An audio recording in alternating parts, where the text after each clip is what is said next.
tema bicara tentang kemesraan vs konflik. Saya mau katakan malam hari ini saya mau bicara begini, saudaraku. Kalau bicara tentang family, bicara tentang keluarga, saya mau katakan itu sesuatu yang penting atau berharga di mata Tuhan. Saya mau katakan begini, saudaraku, bahwa kalau bicara tentang keluarga, itu sesuatu yang spesial, sesuatu yang luar biasa, sesuatu yang penting banget buat Allah. Alkitab mencatat, saudaraku, di kitab awal, di Kejadian, saya catat Kejadian 1 ayat 28, sejak penciptaan, di Kejadian 1 ayat 27, manusia diciptakan, pria dan wanita diciptakan. Perintah pertama, Allah memerintahkan ketika habis manusia diciptakan, yaitu untuk bentuk family. Kejadian 1 ayat 28 ngomong begini, saya bacakan untuk saudara, Kejadian 1 ayat 28.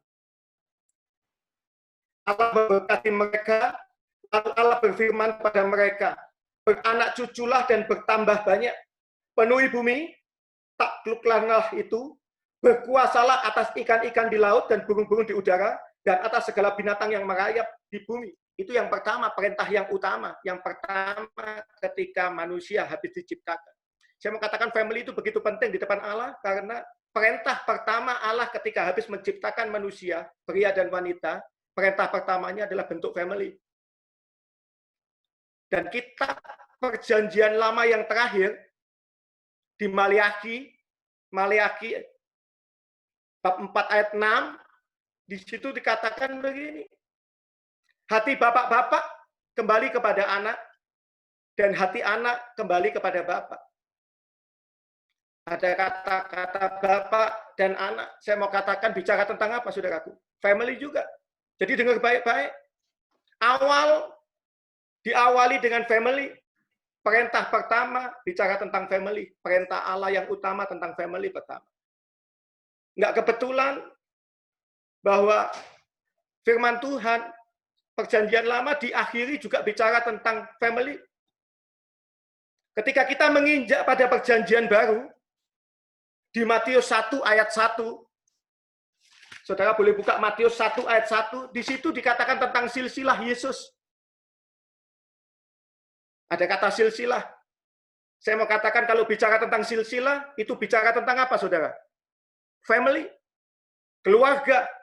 Jadi dengar baik-baik, kalau bicara tentang family, bicara tentang keluarga, itu bicara tentang sesuatu yang spesial di mata Allah.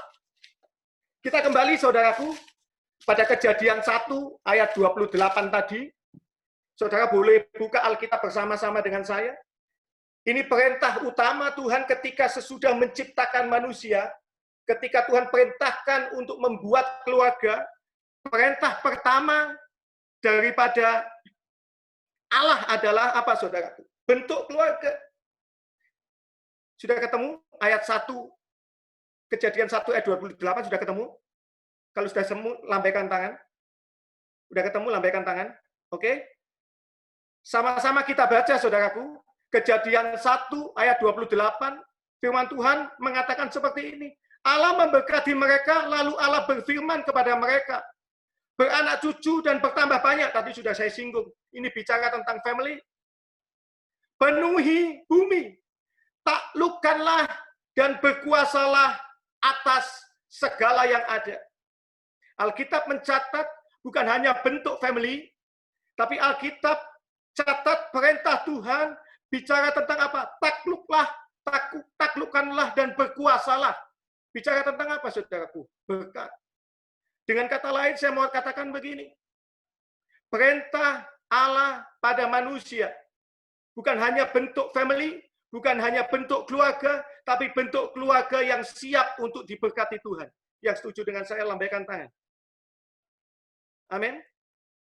Jadi malam hari ini kita belajar, saudaraku, bahwa perintah Allah adalah membentuk keluarga yang siap untuk diberkati oleh Tuhan.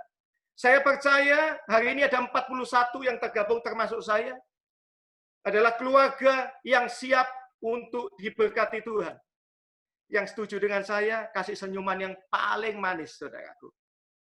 Amin. Saya bersyukur kalau malam hari ini saya boleh ketemu dengan saudara. Saya exciting banget hari ini. Biasanya saya mesti ke pabrik tiap hari.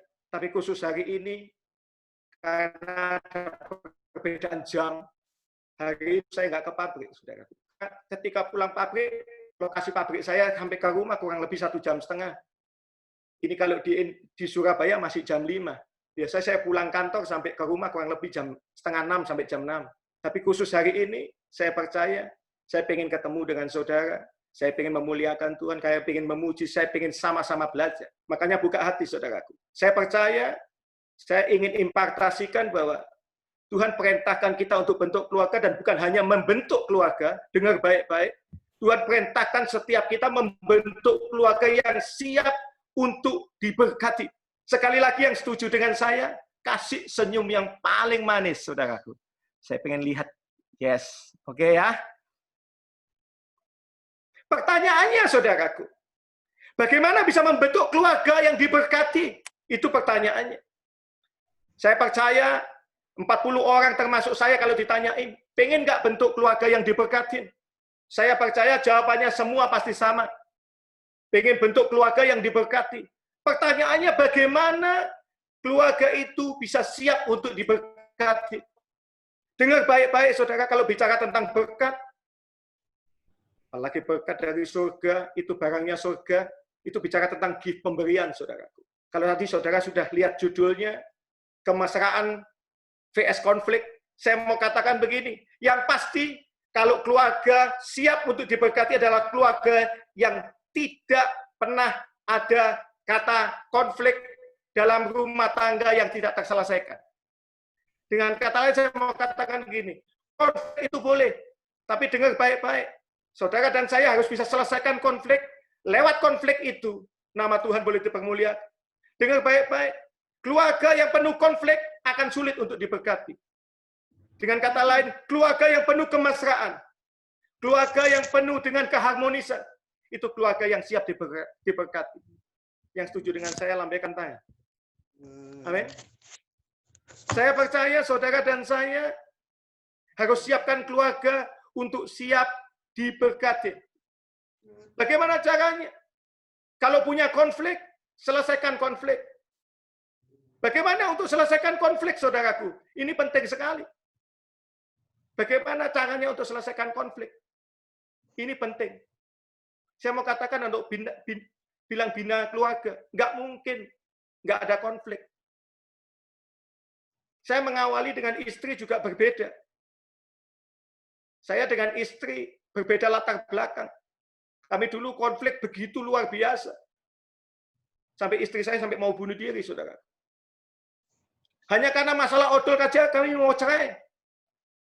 Karena konflik. Tapi ketika kami tahu kebenarannya, kami selesaikan konflik itu. Kami ajarkan pada anak-anak untuk cara atasin konflik. Hari-hari ini saya mau katakan begini, saudara. Lewat konflik itu kami tahu. Hidup kami jadi lebih luar biasa dalam rumah tangga. Sejak ini kami ajarkan anak-anak untuk selesaikan konflik. Saya mau katakan begini. Dalam rumah tangga konflik itu biasa. Tapi pertanyaannya, saudaraku, bagaimana untuk selesaikan konflik? Untuk selesaikan konflik, cara yang terbaik adalah perbaiki komunikasi. Yang setuju dengan saya katakan amin. Amin. Amin. Konflik Amin. itu bisa terselesaikan ketika komunikasi saudara lancarkan. Saya masih ingat, saya dulu hanya karena odol. Saudara tahu, saya dibesarkan dari keluarga yang benar-benar nggak pernah dididik mengenai asas keiritan. Tahu asas keiritan? Kalau pakai odol sedikit aja, trit, begini. Ya, itu nggak pernah. Saya kalau pakai odol, mulai dari ujung yang namanya sikat gigi, dari ujung sampai ujung, kadang-kadang sampai tumpah, saudara. Tapi istri saya dibesarkan dari keluarga yang penuh penghematan. Kalau pakai odol, sedikit aja. Trip. Yang penting, kalau orang Jawa bilang, untuknya keluar, busanya keluar.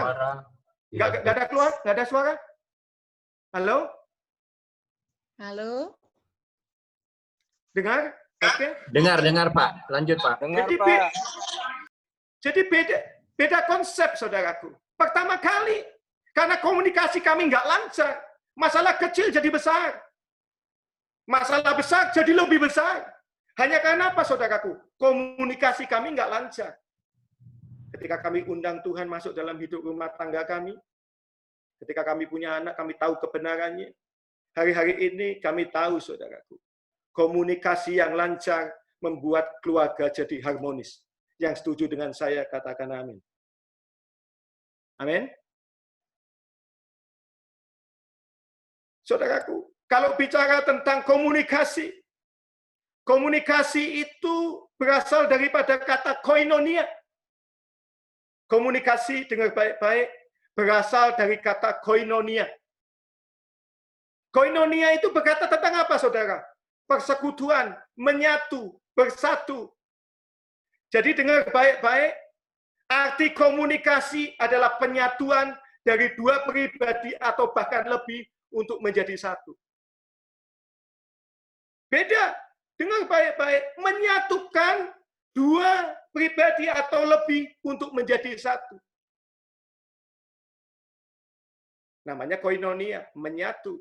Itu butuh komunikasi. Makanya dengar baik-baik malam hari ini, saudara dan saya harus belajar untuk komunikasi satu sama lain. Karena dengan komunikasi yang baik, konflik itu akan terselesaikan, dan dengar baik-baik, ketika keluarga itu harmonis, keluarga itu siap untuk terima berkat daripada Tuhan. Amin. Kelihatannya kurang setuju dengan saya, saudaraku. Halo? Saya percaya komunikasi perlu dilancarkan. Komunikasi perlu dibangun. Karena dengar baik-baik, lewat komunikasi keluarga saudara akan jadi kuat. Saya mau katakan gini, saudara. Malam hari ini kita mau belajar bagaimana komunikasi yang baik. Bagaimana membangun komunikasi yang baik. Yang pertama yang kita harus pelajarin adalah bangun komunikasi verbal, tingkatkan itu. Komunikasi verbal, komunikasi secara langsung, dengan kata lain. Saudara dan saya harus belajar untuk komunikasi verbal saudara ditingkatkan. Maleakhi 4 ayat 6 tadi katakan seperti ini. Maka ia akan membuat hati bapak-bapak balik pada anak-anaknya, dan hati anak-anak balik kepada bapaknya. Dengar baik-baik, ada kata hati. Saya mau katakan begini, untuk meningkatkan komunikasi verbal, saudara perlu ya pakai yang namanya hati. Saudara tentu tertawa. Apa hubungannya antara komunikasi dengan hati? Alkitab ajarkan seperti ini, saudara, di Kolose 3 ayat 23. Firman Tuhan ajarkan seperti ini. Saudara dan saya harus melakukan segala sesuatu itu dengan segenap hati. Saya mau katakan begini, saudara dan saya harus belajar komunikasi dengan pakai hati. Alkitab ajarkan kita harus melakukan komunikasi itu pun dengan segenap hati. Ada kata segenap hati, saya paling senang, saudaraku. Tentu timbul pertanyaan, kalau ada kata segenap hati, tentu ada kata setengah hati. Ada kata setengah hati, ada kata tanpa hati. Ayo malam hari ini koreksi. Komunikasi saudara dengan anak saudara, komunikasi saudara dengan istri saudara, komunikasi saudara dengan suami saudara, itu benar-benar dengan segenap hati, atau dengan setengah hati, atau komunikasi saudara tanpa hati. Ini penting sekali. Banyak orang yang kelihatannya komunikasi secara verbal, tapi nggak pakai hati. Ngomong dengan istri, ketemu begini, pandangannya lihat di TV. Halo, betul? Saya di Jayapura nggak ada. Surabaya banyak. Makanya banyak yang konflik hanya karena komunikasinya seolah-olah suaminya nggak nganggap istrinya ketika ngomong. Anaknya benar-benar nggak perhatikan bapaknya ketika omong. Karena apa, saudaraku? Bapaknya ketika omong dengan istrinya, bapaknya ketika omong dengan anaknya, nggak pakai hati. Hanya ngomong seperti secara verbal.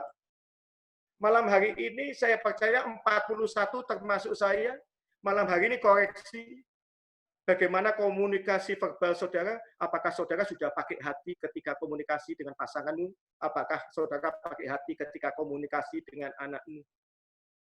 Ini khusus di Surabaya, nggak di Papua, saudara. Di Surabaya, banyak pria, banyak ibu, banyak wanita yang lebih komunikasinya pakai hati dengan temannya, dengan teman arisannya. Wah, kalau ngomong bisa pakai hati, saudara. Saya benar-benar waktu itu datang ke satu restoran, ada ibu-ibu itu, saya percaya begini, ada 20 ibu-ibu itu ketemu di satu meja panjang. Saya mau katakan kenapa kalau komunikasi ibu-ibu dengan temannya pakai hati.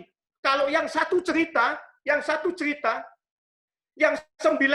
ini, kira-kira 19 orang ini, semua melihat yang satu cerita. Dilihat benar-benar.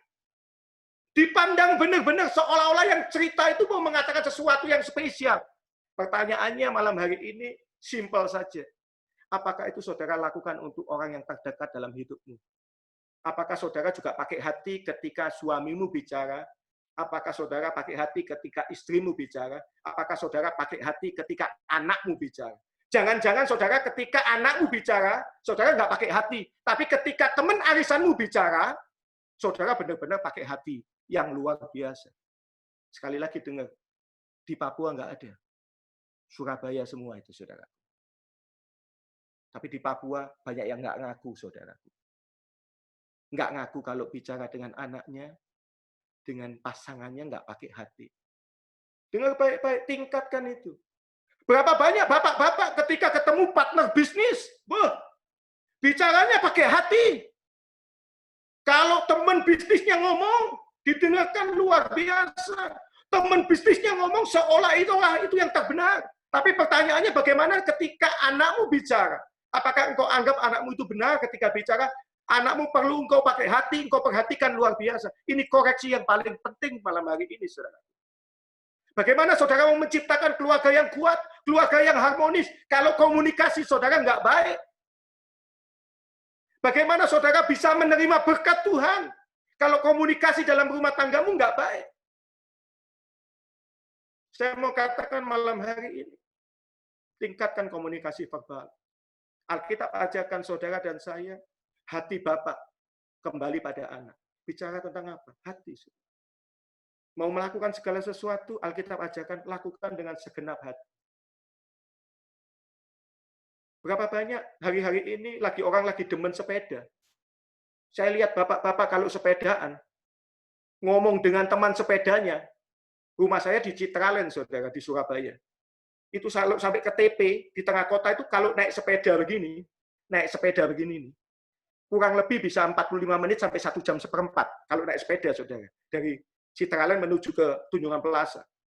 Bapak-bapak, saya mau katakan gini, kalau ngomong dengan temannya, 1 jam seperempat itu pakai hati, saudara. Ada aja yang diomongkan, 1 jam seperempat nggak pernah habis.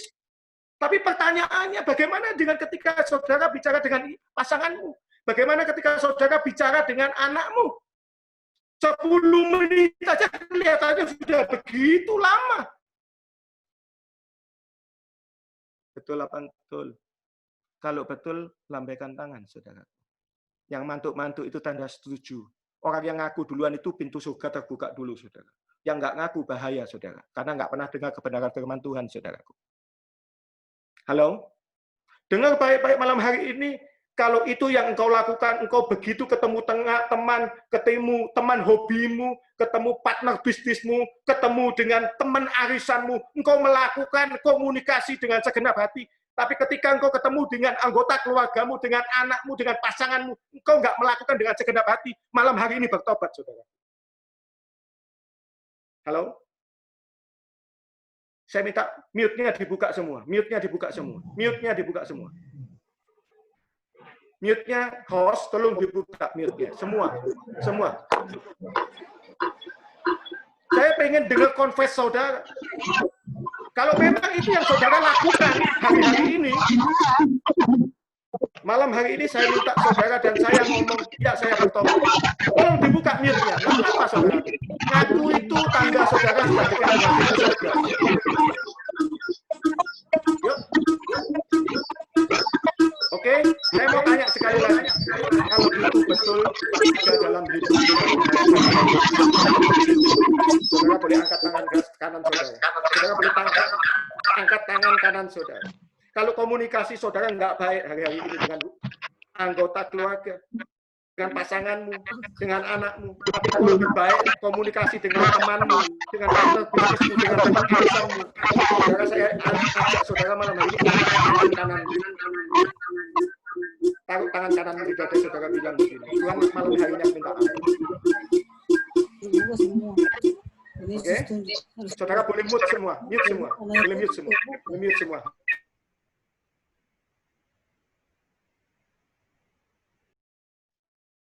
Oke, saya mau katakan saudara, ketika saudara nggak bisa tingkatkan komunikasi verbal dalam hidup rumah tanggamu, ketika saudara nggak bisa tingkatkan komunikasi verbal dalam hidup bersama dengan pasangan atau anakmu, saudara nggak bisa bentuk keluarga yang kuat.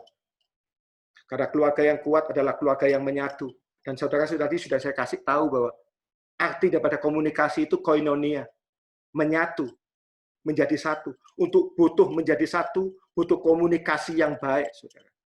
Kalau komunikasimu nggak baik, mohon maaf malam hari ini berita nggak gembiranya, saudara nggak akan bisa bentuk keluarga yang kuat. Berapa banyak orang yang begitu hebat bicara di luar? Berapa banyak orang yang begitu hebat bicara dengan temannya? Berapa banyak orang yang begitu hebat bicara dengan teman arisannya? Nggak begitu hebat bicara dengan pasangan, bahkan dengan anaknya. Saya sering dengar orang konseling di saya bahwa istrinya sambat sekali, saudara. Istrinya sangat-sangat tidak nyaman dengan suaminya. Dia ngomong begini, dengan saya saja, saya kalau ngomong, aku nggak dianggap kok. Apalagi anakku. Buat suamiku, kalau nggak ada jiennya, nggak ada duitnya, nggak perlu komunikasi. Tahu jien, saudara? Duit. Jadi banyak pria mau komunikasi dengan hati itu kalau ada duitnya. Saudara, saya mau katakan begini, saya selalu ngomong dengan teman-teman begini. Kalau saudara anggap bahwa bisnis yang terbesar itu adalah gangdo di luar, bisnis di luar, saya ngomong keliru. Alkitab bilang begini, keluarga yang kuat, bisnis yang terbaik adalah rumah tangga untuk terima berkanya komunikasi yang baik. Tingkatkan komunikasi verbal, yang pertama. Yang kedua, komunikasi batin. Tadi kalau komunikasi verbal, yang kedua, saudara dan saya harus belajar untuk pakai komunikasi batin. Ulangan 6 ayat 7 ngomong begini, haruslah engkau mengajarkan berulang-ulang kepada anakmu dan membicarakan apabila engkau duduk di rumahmu, apabila engkau sedang dalam perjalanan, apabila engkau berbaring, dan apabila engkau bangun. Saudaraku, Alkitab ajarkan kita harus membicarakan, mengajarkan buat anak kita berulang-ulang ketika kita duduk, ketika kita berjalan, ketika kita berbaring, ketika kita bangun. Dengan kata lain, apa itu, saudara? Tuhan minta setiap saudara dan saya untuk selalu ada dalam setiap aspek kehidupan keluarga kita. Saudara dan saya sebagai orang tua diminta untuk selalu ada, selalu hadir. Makanya Alkitab bilang gini, ketika engkau duduk, ketika engkau berjalan, ketika engkau berbaring, ketika engkau bangun, engkau harus selalu ada untuk anakmu. Dengan kata lain, komunikasi batin. Kalau tadi saudara bicara tentang komunikasi verbal, saudara harus siapkan hati, pakai hati, dengan ketulusan, dengan kasih, ngomong dengan anakmu, dengan pasanganmu. Sekarang komunikasi batin. Setiap saudara dan saya harus benar-benar sesuai Alkitab yang mau katakan bahwa dalam berjalan, dalam duduk, dalam berbaring, dalam bangun, atau dalam segala situasi, saudara dan saya sebagai orang tua harus ada dalam kehidupan anak-anak. Hari ini kami praktekkan itu, saudara. Saya dengan istri praktek itu. Kami keluarga yang demokratis.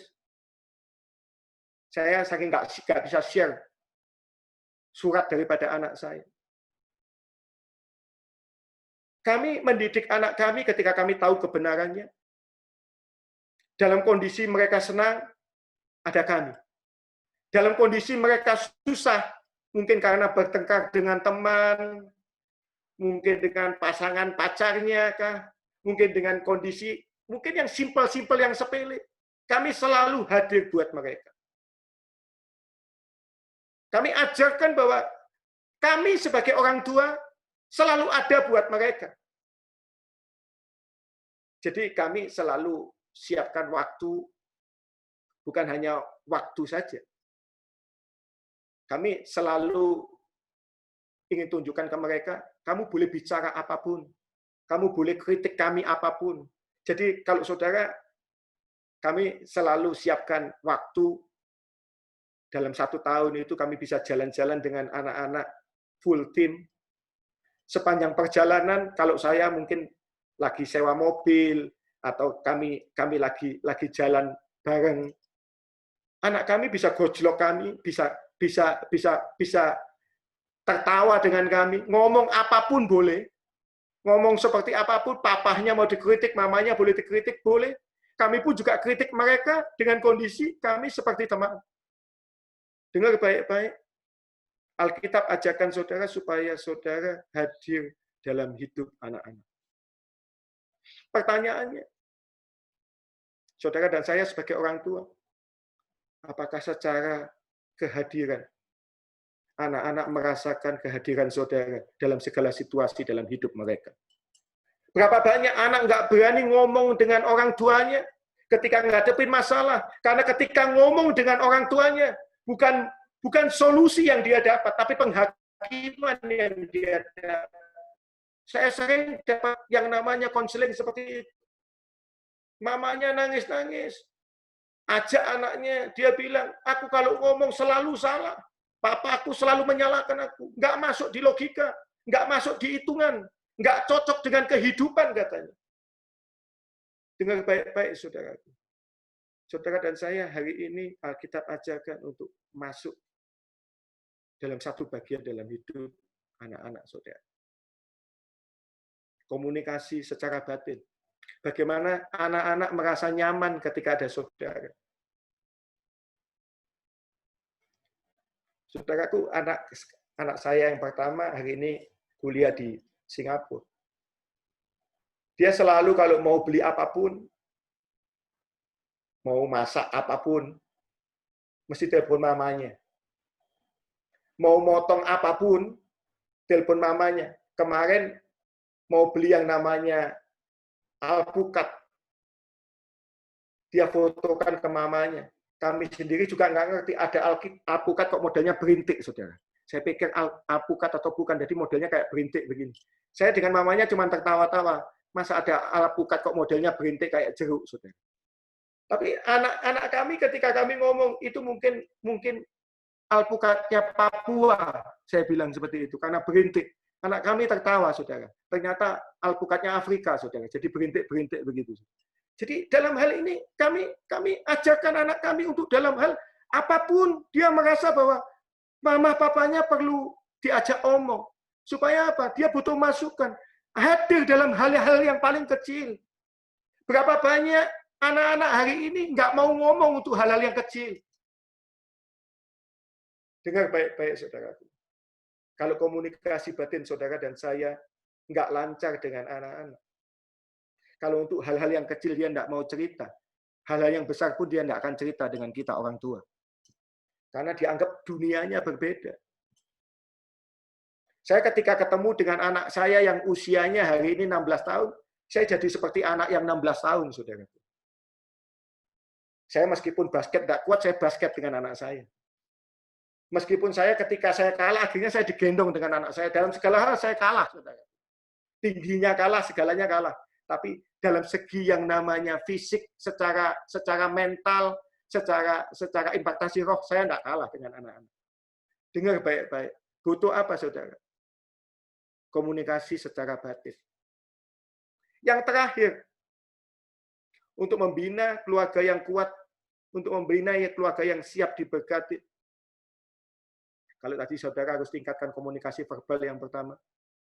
Bicara tentang apa, saudara? Komunikasi harus dengan hati, pakai hati, dengan segenap hati, jangan setengah hati, atau bahkan jangan komunikasi dengan anggota keluargamu tanpa hati. Yang kedua, komunikasi batin. Selalu hadir untuk anak-anakmu. Dalam segala situasi dan kondisi, saudara benar-benar hadir dalam hidup mereka. Yang ketiga, komunikasi yang jadi teladan dalam hidup mereka. Ini penting. Ini sangat penting, saudaraku. Komunikasi yang sifatnya teladan, itu yang ketiga. Ulangan ayat 6, Ulangan 6 ayat 6 dan 7 ngomong begini. Apa yang kuperintahkan kepadamu hari ini haruslah engkau perhatikan. Haruslah engkau mengajarkan berulang-ulang. Dengar baik-baik, ada kata berulang-ulang. Dengan kata lain, saya mau katakan apa, saudaraku? Jadi teladan. Pengajaran yang terbaik, komunikasi yang terbaik dengan anak adalah jadi role model untuk mereka. Kalau saudara mau jadi role model, saudara harus melakukan apa yang saudara ingin anak lakukan. Saudara dan istri harus sepakat untuk melakukan lebih dahulu supaya anak melihat dan anak melakukan seperti yang saudara lakukan. Saudara, istri saya ini orang yang sangat disiplin. Kalau bicara tentang Tuhan, selalu ngomong Tuhan itu nomor 1. Bukan hanya dengan komunikasi mulut kami katakan dengan anak-anak. Enggak. Kami kalau ke gereja, kami sudah sepakat Sabtu besok Minggu ke gereja, misa pertama. Jam 8 katakanlah. Istri saya 7:30, lebih 10, lebih 5, minta sudah ada di gereja. Pertama kali anak-anak ngomel, saudaraku. Orang lain datang jam 8 kurang 5, bahkan jam 8 lebih 15. Kenapa kita jadi orang yang paling sok? 7:30 lebih, gereja masih sepi, kita sudah di gereja. Pertama kali komplain anak-anak kami. Tapi kami melakukan itu berulang-ulang, kami kasih teladan. Kami katakan begini, Papi Mami melakukan hal yang sama. Dan kamu percaya bahwa ketika Papi melakukan ini terus-menerus, ya, engkau akan merasa biasa bahwa jadikan Tuhan nomor 1 itu menunjukkan bahwa engkau harus prepare waktu lebih untuk Tuhan. Jadi dengar baik-baik. Hari ini mereka sudah tahu kalau kami sudah sepakat jam 8 kami ke gereja, mereka jam 7 kurang 15, mereka sudah mandi. Karena tahu bahwa jam 7 lebih 20, lebih 25, mamanya pasti sudah di mobil untuk antar ke gereja bersama-sama. Butuh apa, saudara? Teladan. Kita nggak bisa ngomong begini, jangan jadikan Tuhan nomor 2, jadikan Tuhan nomor 1. Tapi ketika kita ke gereja, kerjanya telat melulu, saudara. Bagaimana anak melihat kita? Omongan kita jadikan Tuhan nomor 1. Tapi ketika kita mau ke rumah ibadah, selalu telat melulu. Di Surabaya, macet banyak, saudara. Saya percaya di Jayapura nggak kayak gitu, saudara. Gereja jam 8, 7:15 sudah di gereja. Yang setuju dengan saya, lambaikan tangan. Yang lambaikan tangan ini orang yang masuk surga dulu. Karena Alkitab mencatat, hari ini malaikat mencatat, orang yang rajin itu masuk surga dulu, saudara. Tapi di Jayapura nggak kurang. Kalau gereja jam 8, datangnya jam 8 lebih 10. Tapi nggak ikut Zoom ini, saudaraku. Ikut Zoom lain, bukan di Zoom ini. Yang ikut Zoom ini, saya percaya, gereja jam 8, kasih teladan anak-anak, 7:30 lebih, sudah ada di gereja. Jadi dengar baik-baik. Dengan anak-anak butuh kasih teladan, komunikasi secara teladan. Bukan hanya ngomong. Kalau hanya ngomong, jadikan Yesus number 1, tapi tanpa saudara melakukan, anak-anak akan berkata begini, Papa, Mamaku hanya bisa omong saja. Kami lakukan itu terus, saudaraku. Kami ajarkan anak-anak untuk kami selalu berbagi. Kasih. Implementasi kasih. Kami ajarkan. Alkitab ngomong, nak, kasih. Tapi saudara ngerti, itu butuh apa? Teladan. Butuh implementasi daripada diri kita. Saya masih ingat, saudara. Saudara, saya percaya di Jayapura sama dengan di Surabaya. Kalau gereja datang pertama, karena gereja itu tidak ada namanya, bangkunya, pasti pilih yang paling enak, saudara. AC-nya yang dekat, tempatnya yang teduh, semuanya yang terbaik. Datang dulu, pilih dulu. Betul ya? Setuju dengan saya, katakan amin. Makanya kalau ke gereja dulu, mesti tempat yang paling VIP, karena nggak ada namanya. Nggak beli tiket, nggak ada karcisnya. Jadi datang dulu, milih dulu, saudara. Saya masih ingat, ketika itu kami datang duluan, karena kami selalu datang duluan, selalu kami milih tempat yang paling enak. Bangku gereja ini paling enak diisi 8-9 orang. 8 itu nyaman, saudara. Kami sudah berlima, butuh 3. Saudara, saya masih ingat ketika itu kami sudah datang pas tempat yang paling enak, kami sudah duduk. Saya pikir aturannya gereja sudah jelas, nggak tertulis, tapi sudah tahu bahwa bangkunya ini isinya orang 8, 9 maksimal. Kalau mau nyaman 8. Nggak tertulis, tapi itu yang terjadi harusnya. Saudara, singkat cerita, ketika itu ada orang datang 3. Kami 5, 8, kami pikir pas. Duduk jejer. Seret. Pas. Singkat cerita selesai. Mulai, misa, mulai. Ternyata temannya datang. Loh, saya cuma berpikir begini. Temannya datang, sama dia dipanggil begini, saudara. Dipanggil begini. Datang lagi, dari nyaman 8, ditambahi 1, jadi 9. Mulai mepet, dempet, saudara. Ketika mau homili, saudaraku, datang lagi temannya 3, saudaraku. Meskipun kecil 3. Kelihatan temannya di sana sudah 9. Duduk lagi di bangku itu 3, saudara. Kami dari mulai longgar, jadi semakin kecil. Mepet duduknya, saudara. Saudara, kami berdua selalu ajarkan mereka aplikasi untuk kasih teladan bahwa hidup itu kasih. Mestinya kami merasa nggak nyaman. Kami datang duluan, milih duluan. Mereka datang, sudah ditambahin 3, ditambahin lagi 3. Saudara. Akhirnya jadi 11. Jadinya mepet-mepet. Akhirnya anak kami, yang cewek yang nomor 2 tadi, ketika itu maminya bilang gini, "Nak, ngalah. Nak, ngalah dulu. Kamu pindah ke depan." Anak kami cuma ngomong gini, "Loh, kita ini datang duluan. Mereka datang terakhir, kok mereka yang nggak ke depan. Kok aku mesti yang ngalah?" Mamanya cuma bilang begini, "Nak, kalau kamu nggak pindah, mama yang pindah. Nggak apa-apa. Kalau kita hari ini bisa berbagi buat mereka duduk, ya ini hari ini kamu akan dapat kemenangan." Anak kami ketika itu sengaja nangis-nangis, tapi dia pindah, saudara. Karena dia pindah 1, kakaknya yang 2 ikut pindah. Untungnya di depan itu masih longgar, saudara. Saya nggak ngerti kenapa orang yang longgar nggak ditutupi, dia duduk di tempat yang benar-benar mepet. Anak kami pindah. Singkat cerita, ketika habis pulang daripada gereja, misa ini selesai. Di mobil anak kami nangis. Dia bilang begini, "Mi, aku tahu berbagi itu sakit tapi nyaman. Berbagi itu enggak enak tapi legan." Saudara butuh apa, saudara? Butuh teladan. Bagaimana kita bisa ngomong berbagi, tapi kalau kita nggak melakukan kegiatan berbagi, kita nggak mau ngalah dengan orang lain. Anak kita melihat kita hidupnya nggak pernah mau ngalah. Bagaimana anak kita disuruh mau mengalah? Nggak akan mau, saudaraku. Tapi dengar baik-baik, butuh yang namanya teladan. Jadi dengar baik-baik. Saudara dan saya malam hari ini dengar 3 hal. Mau bentuk keluarga yang siap diberkati, keluarganya mesti kuat. Tidak mungkin tidak ada konflik dalam rumah tangga.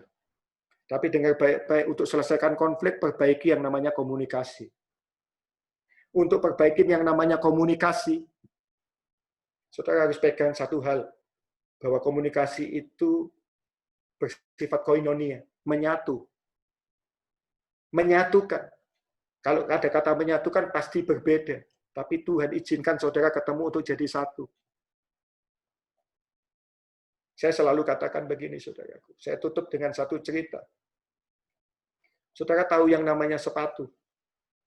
Saya senang dengan filosofi sepatu, saudara. Saya tutup, saudara. Saya mau ngomong begini. Berbeda. Tapi Tuhan tidak pernah salah. Untuk tempatkan saudara jadi satu keluarga yang siap diberkati. Mungkin saudara berbeda dengan istri. Sifat karakternya beda. Mungkin saudara dengan anak. Caranya berbeda, tapi dengar baik-baik, Tuhan tidak pernah salah tempatkan saudara jadi satu keluarga yang siap diberkati. Saya kembali, saudara ngerti yang namanya sepatu. Sepatu ini kanan kiri nggak sama, betul? Betul? Sepatu itu kanan kiri nggak sama, betul ya? Saya saat ini usia 47 tahun. Saya kalau beli sepatu, jarang sekali toko sepatu itu jejer menjual bersama-sama kanan dan kiri sepatunya. Mesti contohnya yang di rak cuma salah satu, setengah pasang. Betul ya? Setengah pasang, dipajang, ditaruh di etalase. Kalau sudah cocok, katakanlah kita pilih yang boot, nomornya 42. Warnanya hitam. Kita tunjuk pada SPG-nya, katakanlah. Saya mau sepatu yang ini. Saya mau katakan begini, saudara. SPG-nya itu akan masuk ke dalam gudang, di belakang toko itu, dia ambil setengah pasangnya, dia tunjukkan ke kita, bahwa ini pasangannya. Selama saya beli sepatu, ketika SPG-nya masuk ke dalam, ambilkan setengah pasang sepatunya, tidak pernah salah, saudara.